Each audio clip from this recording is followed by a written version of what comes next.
This is the 21st of April, just about 1 o'clock, 1 p.m. And this is the bridge over the Rivana, two bridges actually, over the Rivana Reservoir. That's Earlysville Road sign. And I believe that's where the accident happened, right there. And I don't see any skid marks, so something happened right there, and apparently the chipper came across. You can see where the guardrail is bent right there, and either upended or turned over or something, and the spill.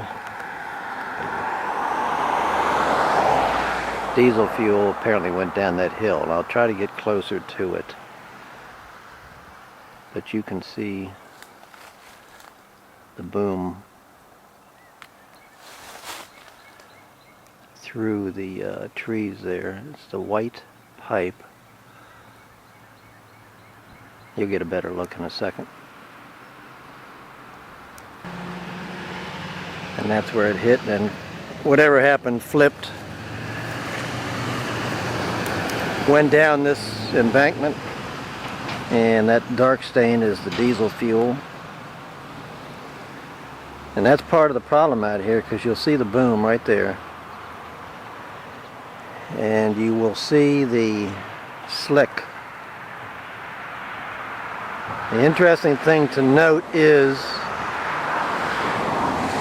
the slick is on both sides of that boom.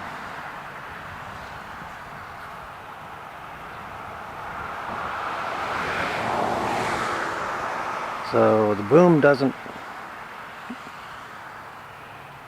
very little. But that's the boom.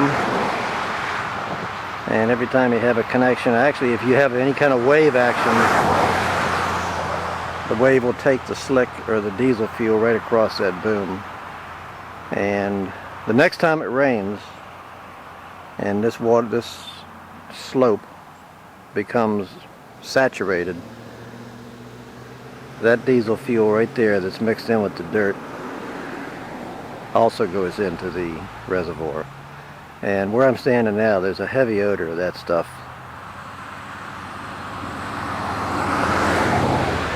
So this is basically our only source of water now, the Rivana Reservoir, since the RWSA has drained Ragged Mountain.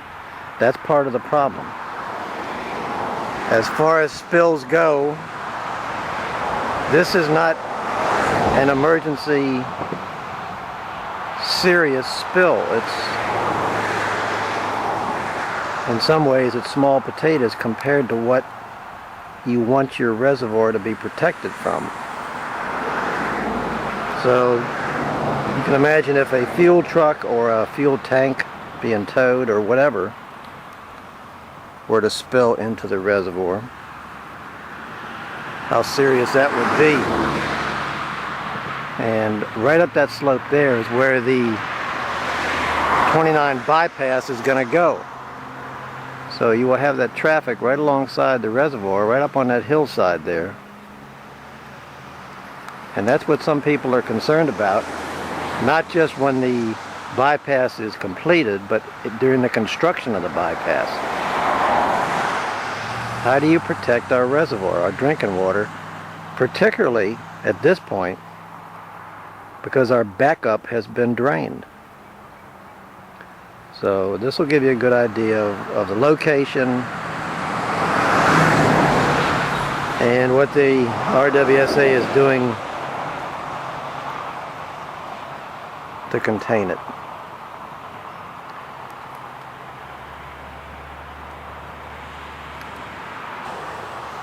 It's just a few feet north. That's the entire boom.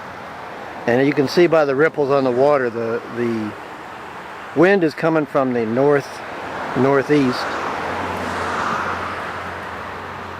and that's helping contain this thing. Even at that, the slick goes on either side.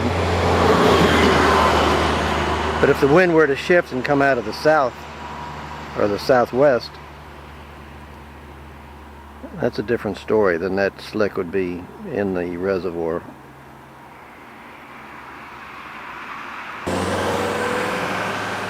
So that's Earlysville Road coming down from the Ivy Creek Natural Area.